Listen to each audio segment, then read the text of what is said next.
तो बरसाने में एक किशोरी जी के भक्त हुए, उनका नाम था गुलाब। क्या नाम था? गुलाब। पूरा नाम तो उनका गुलाब खां था। वो भले ही जन्म से हिंदू नहीं थे, लेकिन उन पर बहुत बड़ी कृपा ये हो गई कि उनका जन्म बरसाने में हुआ। बहुत ध्यान से सुनिएगा सब लोग, बरसाने में जन्म हुआ।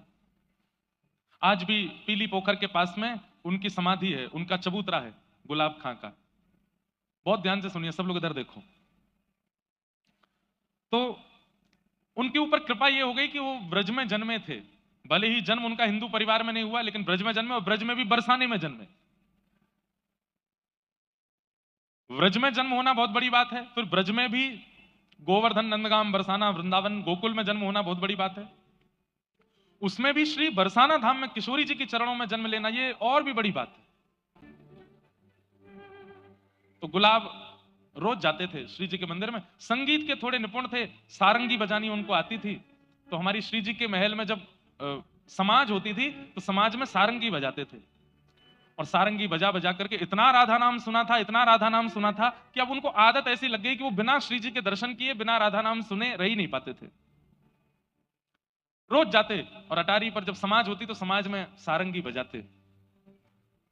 उनका ब्याह आदि हो गया, और ब्याह के बाद एक लाली ने जन्म लिया।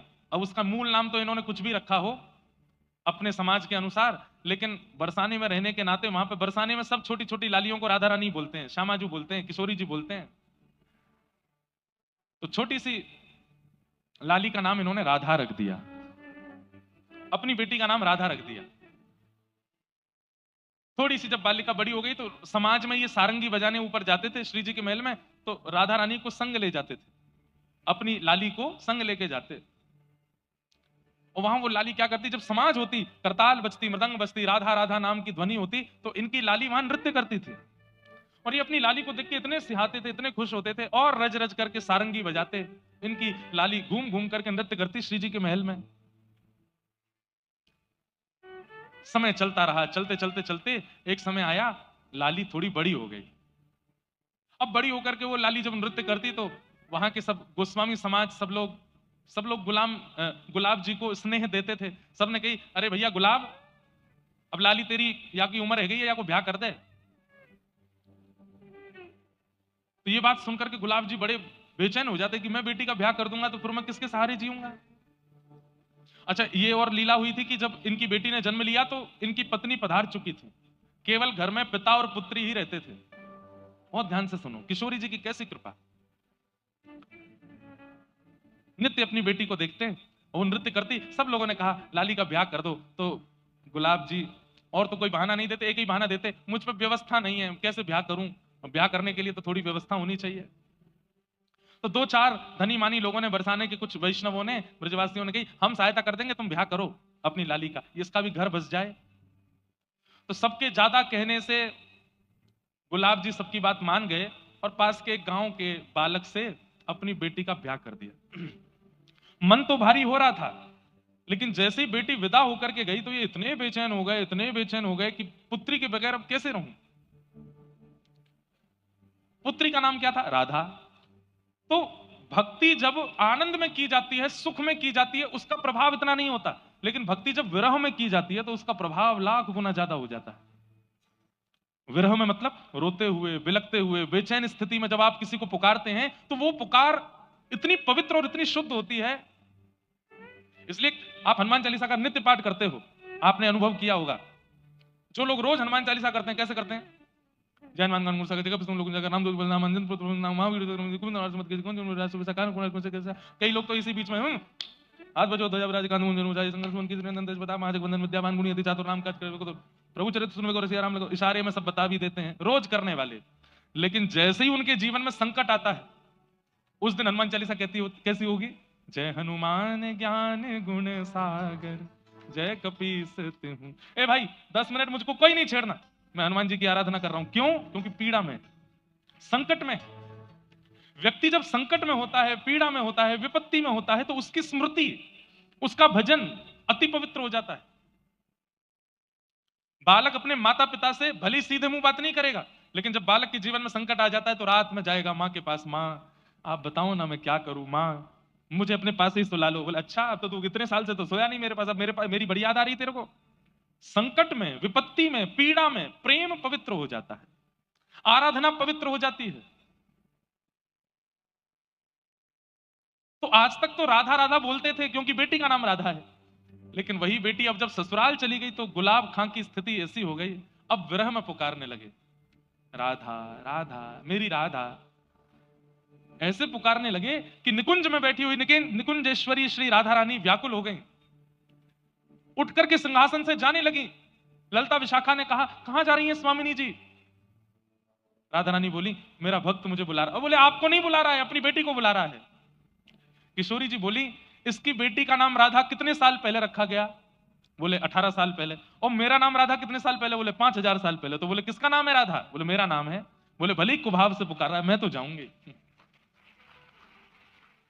वृषभानु की किशोरी सुन गई आहूत भोरी, प्रीत जान कहू थोड़ी तो है राखेगी शरण।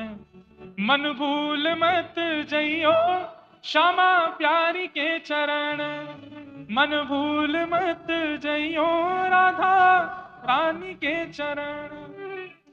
ऐसी हमारी किशोरी जी बड़ी भोली हैं, बड़ी सीधी हैं, बड़ी करुणामयी हैं। ललिता विशाखा बोली, अरे स्वामिनी जी आपको नहीं बुला रहा है, वो अपनी बेटी को बुला रहा है। बोले कुछ भी हो, राधा नाम मेरा है, मैं तो जाऊंगी। और स्थिति ये हुई कि गुलाब खां इतना बेचैन हो गया अपनी बेटी की याद में कि तुरंत बरसाने से निकल करके उसके गांव जाने लगा।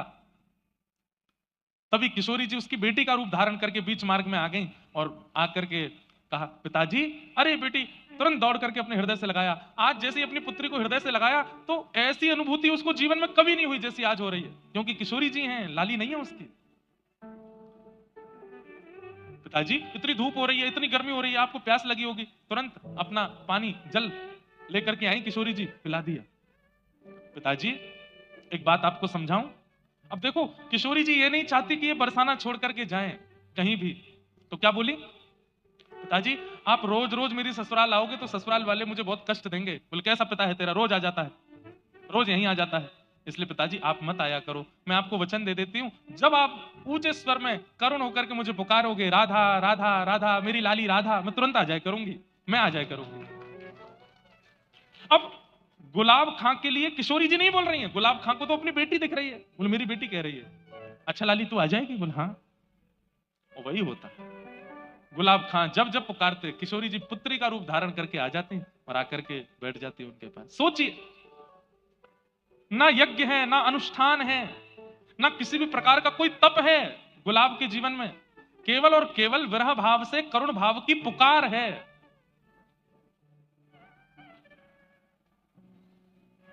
बहुत दिन निकल गए, रोते रोते पुकारते, लेकिन किशोरी जी नहीं आई।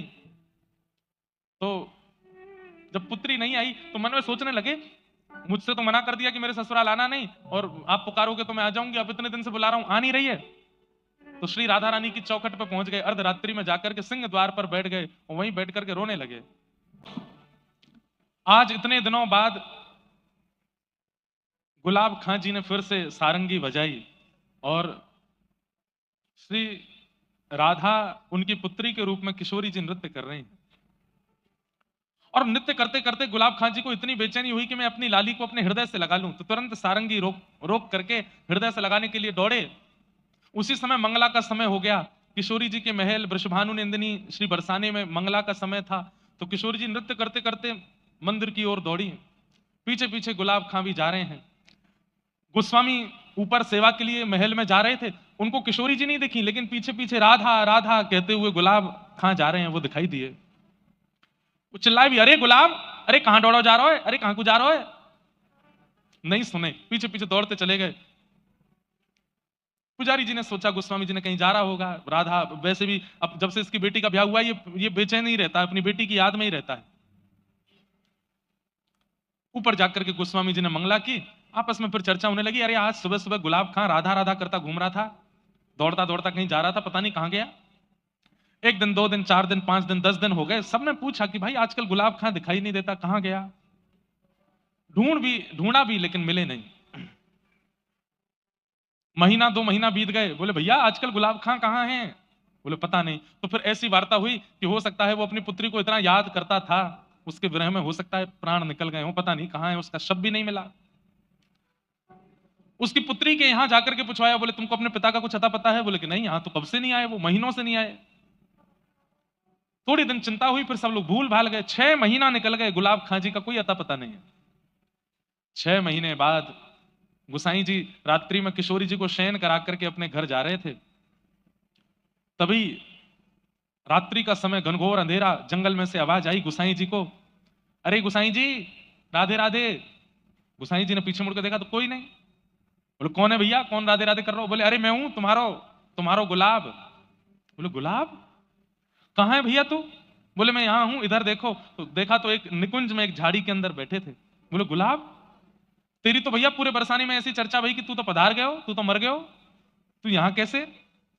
तब उन्होंने पूरा वृत्तांत बताया। बोले कि मेरी मृत्यु नहीं हुई, 6 महीने पहले रात्रि में किशोरी जी ने सारंगी बजवाई और मेरी पुत्री का रूप धारण करके इतने दिनों तक किशोरी जी मिलती रही मुझसे।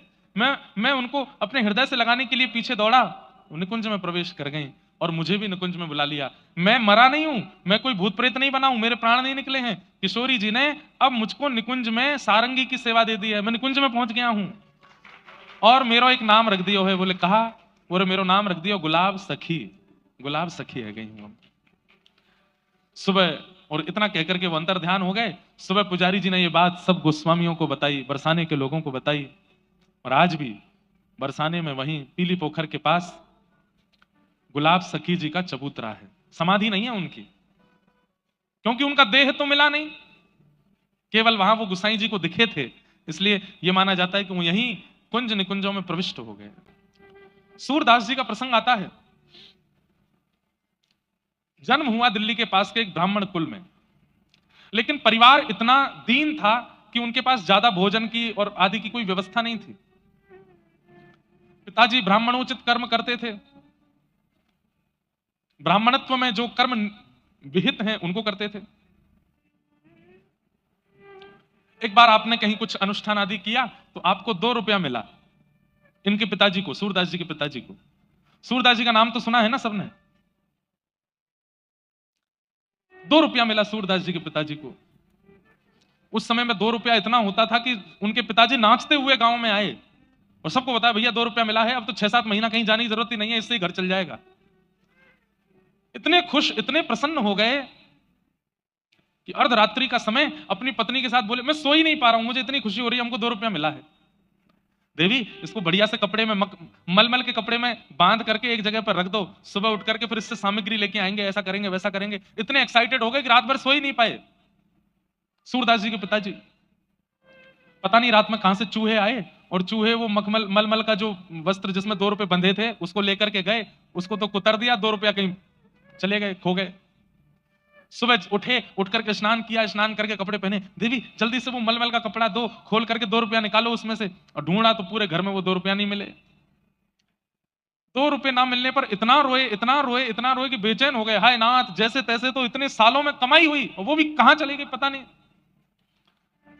तो सूरदास जी के पास में एक विद्या थी, उनके नेत्र नहीं थे लेकिन वो खोई हुई चीजों को ढूंढ लेते थे।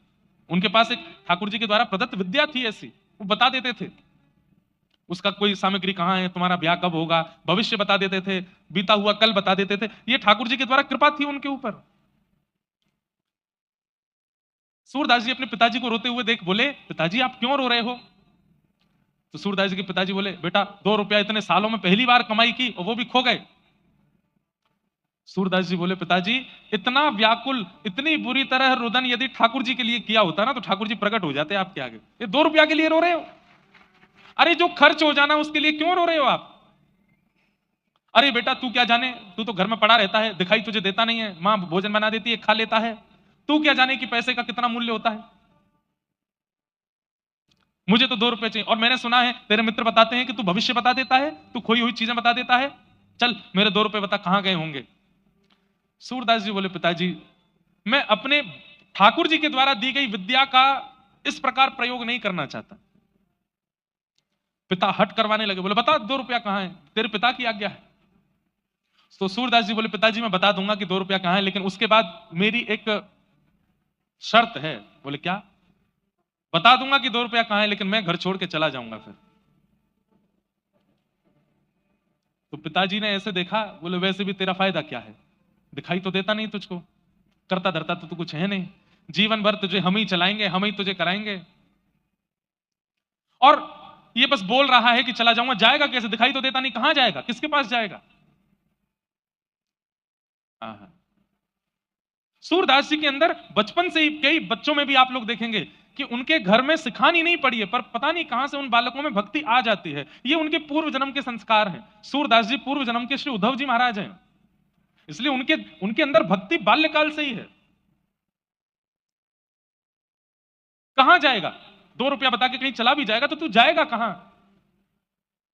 सूरदास जी कह रहे हैं, नाथ तू अनाथ को अनाथ कौन मोसो, मो समान आरत नहीं, आरत हर तो सो।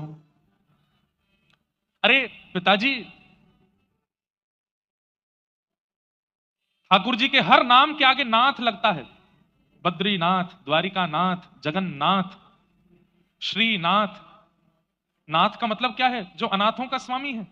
अगर मैं घर से चला जाऊंगा तो मेरा स्वामी मेरी रक्षा करेगा। पिताजी बोले अब तू चलिए, बड़ी बड़ी बातें, मुझे ज्ञान मत दे ज्यादा, जल्दी बता 2 रुपया कहां है। बोले पिताजी मैं सच बोल रहा हूं कि मैं बता तो दूंगा, लेकिन मैं घर छोड़ के चला जाऊंगा। अब तू जल्दी बता। उस समय तो 2 रुपया दिख रहा था। सूरदास जी ने बता दिया। बोले रसोई घर जहां मैया भोजन बनाती है, वहां भोजन बनाने वाली जो सब्जियां काट करके जो नाली से बहाई जाती हैं, वहां रात्रि चूहों ने 2 रुपया फेंक दिए हैं, ढूंढ लीजिए मिल जाएंगे। पिताजी गए, जाकर के उस नाली को साफ करके ढूंढने लगे, तो वहां दोनों 2 रुपया मिल गए। 2 रुपया लेकर के पत्नी, अरे देखो देखो देखो, मिल गए मिल गए मिल गए, अब तो 6 महीना का राशन आ जाएगा, 6 महीना घर में खूब सुख रहेगा, बढ़िया रहेगा। तभी सूरदास जी अपनी लाठी लिए चल दिए, जाने लगे। पिताजी बोले अरे सूरदास, ठीक है, मैं मानता हूं कि तुझे बुरा लगा होगा, लेकिन ऐसे छोड़ के नहीं जाना चाहिए। बोले नहीं पिताजी, मैं वचन का पक्का हूं।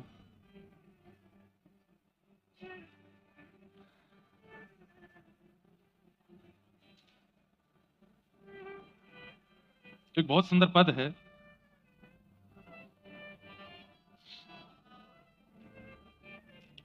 नेत्रहीन है तू, कहां जाएगा, तेरे पास नेत्र तो है नहीं। सूरदास जी कह रहे हैं मैं नेत्रहीन हूं। पिताजी आप नेत्र वाले हो, बहुत ध्यान से सुनिए, कितनी अच्छी बात है। सूरदास जी कह रहे हैं कि पिताजी आपको नेत्र दिए ठाकुर जी ने, ताकि गड्ढा आए तो आप संभल के चलो, ताकि ऊंचाई आए तो आप लांघ के चलो, चाहे मोड़ आवे तो आप मुड़ के चलो, सामने पहाड़ आ जाए तो झुक के चलो। पर मुझे नेत्र नहीं दिए ठाकुर जी ने। क्यों? क्योंकि मेरे नेत्र स्वयं श्री ठाकुर जी हैं, मेरी उंगली पकड़ के वही चलते हैं। आपको तो गड्ढे से स्वयं बचना पड़ता है, पर मुझे ठाकुर जी बचाते हैं। मेरे नेत्र तो श्याम सुंदर हैं। घर से पिताजी बुलाते रहे, लेकिन लौट करके नहीं आए सूरदास जी। 7-8 वर्ष की आयु है, छोटी सी अवस्था में निकल गए। एक गांव में जाकर के बैठ गए। वहां गांव में बहुत भूख लगी थी, प्यास लगी थी, तो किसी से मांग नहीं रहे थे। तभी एक गौशाला वाला व्यक्ति था, उसकी खूब सारी गैया थी। वो बड़ा बेचैन रोता हुआ उस मार्ग से जा रहा था। सूरदास जी वहीं बैठे थे। अरे मेरी गैया कहां चली गई, मेरी गैया किसी ने चुरा ली, रोता हुआ जा रहा था। सूरदास जी ने, उनको पता तो चली जाता था, उन्होंने तुरंत उस व्यक्ति से कहा सुनो, पास का एक और गौशाला वाला व्यक्ति है, चरवाहा है, वो तुम्हारी गैया लेकर के उस सरोवर के पास है, जाओ ले आओ। वो व्यक्ति गया, वहां जाकर के देखा तो गैया मिल गई सारी, अपने गैया घेर करके ले आया। उसने सूरदास जी के चरण पकड़े, बोले भैया आप छोटे से बालक हो, आपको कैसे पता कि मेरी गैया वहां थी, और मैं आपके नेत्र देख पा रहा हूं, आपको दिखाई नहीं देता? बोले मैं नयनहीन हूं, मेरे नेत्र ठाकुर जी हैं, वही देखते हैं। बोले मैं क्या सेवा करूं? बोले सेवा कुछ मत करो, 4-5 दिन हो गए घर छोड़ के निकल गए, कुछ खाया पिया नहीं है, थोड़ा हमको दूध पिला दो। उसने कहा महाराज जी दूध नहीं पिलाऊंगा, मैं तो एक गैया आपको दान कर रहा हूं। बोले गैया का हम क्या करेंगे, हम पे आंख तो है नहीं, कैसे चराएंगे? बोले मैं एक ग्वारिया भी दे दूंगा, वही चराएगा, वही दूध निकाल के आपको पिलाएगा। सूरदास जी बोले बढ़िया है, दूध पियेंगे, भजन करेंगे ठाकुर जी का।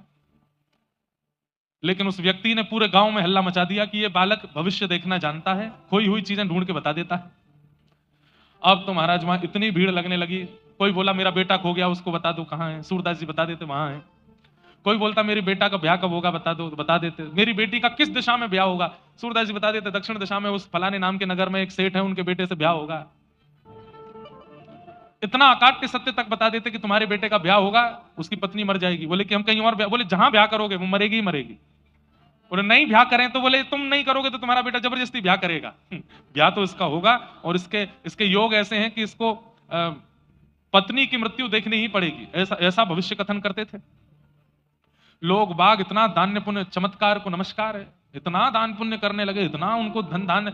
एक गैया थी पहले उनके पास, अब तो गौशाला खुल गई सूरदास जी की, तो महल बन गए उनके, सेवक हाथ पांव दबाने लगे। एक दिन सूरदास जी के मन में इतना वैराग्य आया,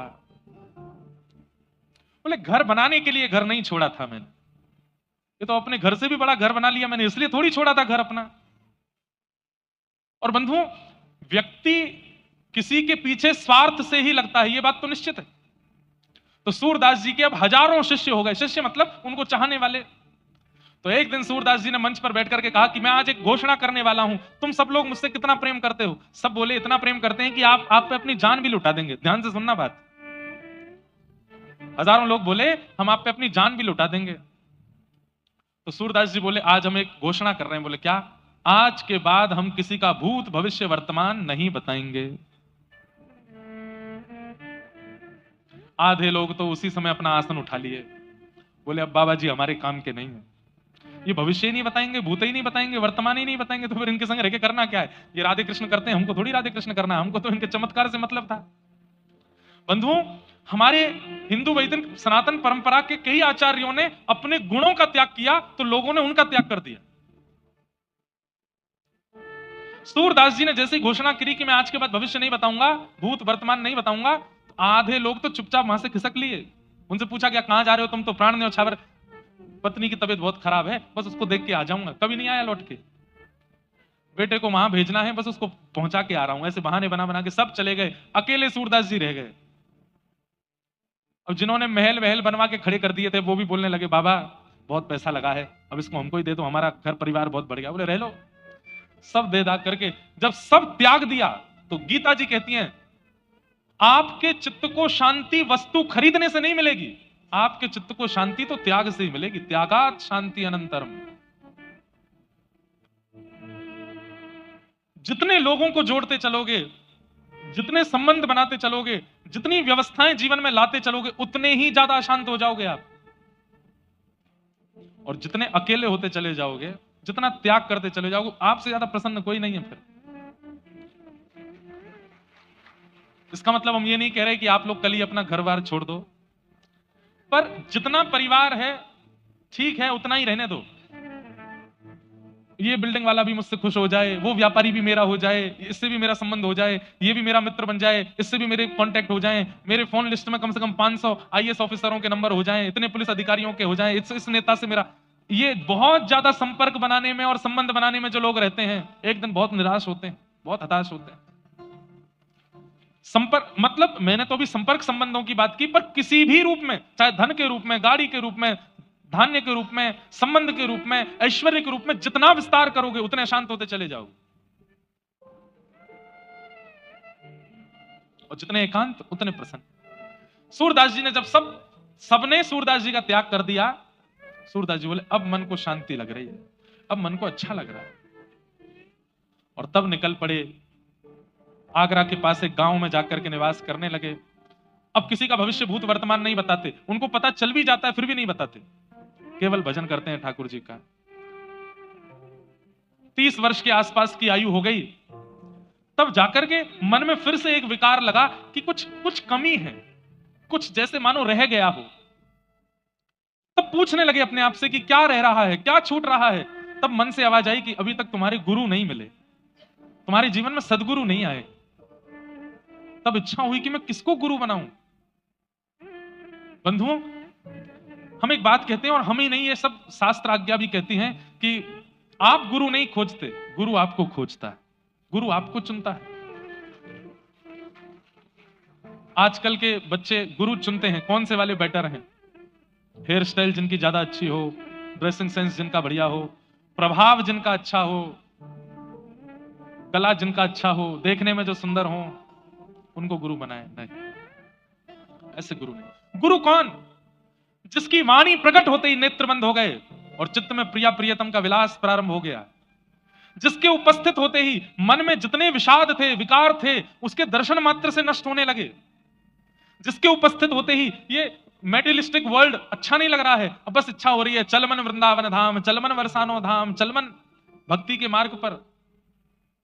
जिसके चित्त में आती आलस्य चला गया, क्रोध चला गया, काम चला गया, जिसका स्वरूप, जिसकी वाणी, जिसकी उपस्थिति इतने परिवर्तन चित्त में कर दे, वही गुरु है। वो गुरु है। जिसको देख करके आप आकर्षित हो गए, वो गुरु नहीं हो सकता। जिसको देख करके आपके चित्त का अहंकार, आपके चित्त का काम, क्रोध, ईर्ष्या, द्वेष, अभिनिवेश, अहंता, ममता ये नष्ट हो जाए, वो गुरु है। सूरदास जी के मन में विषाद हो रहा था कि मेरे जीवन में गुरु नहीं है। तभी 4-5 लोग चर्चा करते जा रहे थे, अरे तुम्हें पता है एक आचार्य चरण भ्रमण करते हुए ब्रजधाम की ओर जा रहे हैं और वो इसी गांव से निकलने वाले हैं। तो दूसरे ने पूछा कौन से आचार्य चरण? तो नाम बोले, श्रीमद वल्लभाचार्य जी महाराज। नाम सुनते ही सूरदास जी के चित्त में मानो जैसे किसी प्यासे को प्यास लगी हो, उसको जल पिला दिया हो, ऐसी तीव्र शांति होने लगी। सूरदास जी बोले जिनके नाम में इतनी शांति है, उनके वचनामृत कितने अद्भुत होंगे, उनके दर्शन कितने अद्भुत होंगे। गांव में श्रीमद वल्लभाचार्य जी का आगमन हुआ। इन्होंने किसी गांववासी से कहा मुझे वल्लभाचार्य जी के दर्शन कराने ले चलो। तो गांव के सदस्य ने कहा भाई तुम पर नेत्र तो है नहीं, तुम क्या दर्शन करोगे, तुम देख तो पाते नहीं हो, कैसे देखोगे। सूरदास जी का उत्तर गजब का है। बोले मैं उनको नहीं देख पाऊंगा, पर वो तो मुझे देख लेंगे, उनकी दृष्टि तो मेरे ऊपर पड़ जाएगी। बस यही तो चाहिए कि वो मुझे देख लें एक बार। और जैसे ही सूरदास जी पहुंचे, श्रीमद वल्लभाचार्य जी महाराज विराजमान थे गुरु रूप में, सामने असंख्य भक्त बैठे थे। किसी ने कहा ये बड़े अच्छे साधक हैं, इनका नाम सूरदास है।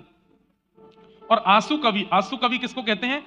जो तुरंत रचना करके गा देता हो, तुरंत रचनाएं करके बना देता हो, उसको आंसू कवि कहते हैं।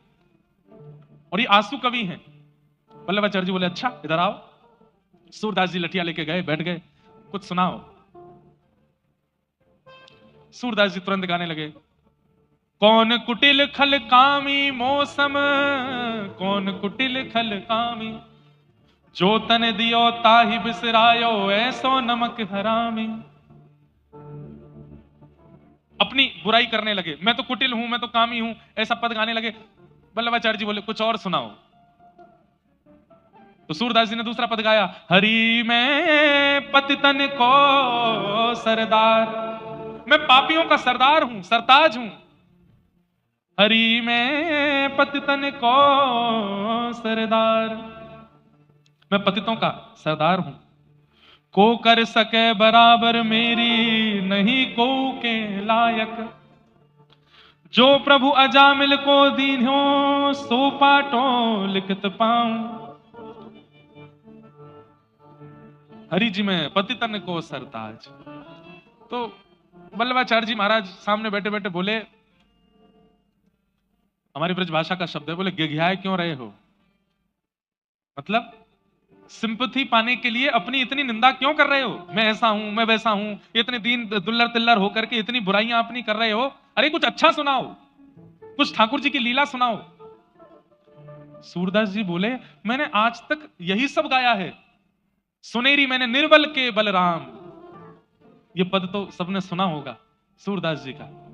सुनेरी मैंने निर्बल के बलराम, पिछली साख भरूं संतन की आड़ सवारे काम, जब लग गज बल अपनो बरत्यो, नेक सरयो नहीं काम, निर्बल भय बलराम पुकार्यो, आयो आधे नाम, सुनेरी मैंने निर्बल के बलराम। गजेंद्र ने अपना पूरा बल लगा लिया, लेकिन ग्राह से अपने पैर को नहीं छुड़ा पाया। लेकिन जैसे ही आपको पुकारा तो आधा नाम हरि, हरि पूरा नहीं बोल पाया, केवल ह बोला है। रो बोलते बोलते तो ठाकुर जी आ गए, आकर के गजेंद्र को वहां से उबार लिया। आए आधे नाम, सुनेरी मैंने निर्बल के बलराम। द्रुपद सुता निर्बल भईता दिन, तज आए निज धाम, दुशासन की भुजा थकित भई, वसन रूप भय श्याम। सुनेरी मैंने निर्बल के बलराम, सुनेरी मैंने निर्बल के बलराम। सूरदास जी बोले मैंने आज तक ऐसे ही पद गाए हैं, ठाकुर जी के बल का, प्रभाव का जिसमें वर्णन हो या फिर अपनी निंदा जिसमें हो। गोस्वामी वल्लभाचार्य जी बोले एक बार जाओ जमुना स्नान करके आओ। जमुना स्नान करके आए तो आकर के बोले अपने दिव्य चक्षुओं से अनुभव करने का प्रयास करो, सामने क्या दिखाई दे रहा है। सूरदास जी ने यथाउचित वर्णन कर दिया कि आप एक सुंदर आसन पर बैठे हैं, पीली पीतांबरी, पीले वस्त्र पहने हैं, आपके सुंदर ललाट पर गोल तिलक है, वल्लभ कुल का तिलक है, आपके कानों में सुंदर कुंडल है, लंबी चौड़ी शिखा है, आपका ललाट बिल्कुल तेज से भरपूर है। वल्लभाचार्य जी बोले और बताओ और क्या दिख रहा है। तभी सूरदास जी के नेत्रों से अश्रु आने लगे। ओहो जय हो, आपके बाम भाग में गौर वर्णा श्री किशोरी जी बैठी हैं और आपके दाहिनी गोद में श्याम सुंदर ठाकुर जी बैठे हैं, मुझे दिख रहा है। वल्लभाचार्य जी बोले अब सुनाओ। तब सूरदास जी ने ठाकुर जी की लीला का पद गाया, ठाकुर जी की किसी लीला का पद गाया। शोभित कर नवनीत लिए, घुटरुन चलत रेणु तन मंडित, गोरोचन तिलक किए। जिनके पास नेत्र नहीं है ऐसे सूरदास जी तुरंत लीलाएं बना बना करके गाने लगे, आहा वर्णन करने लगे।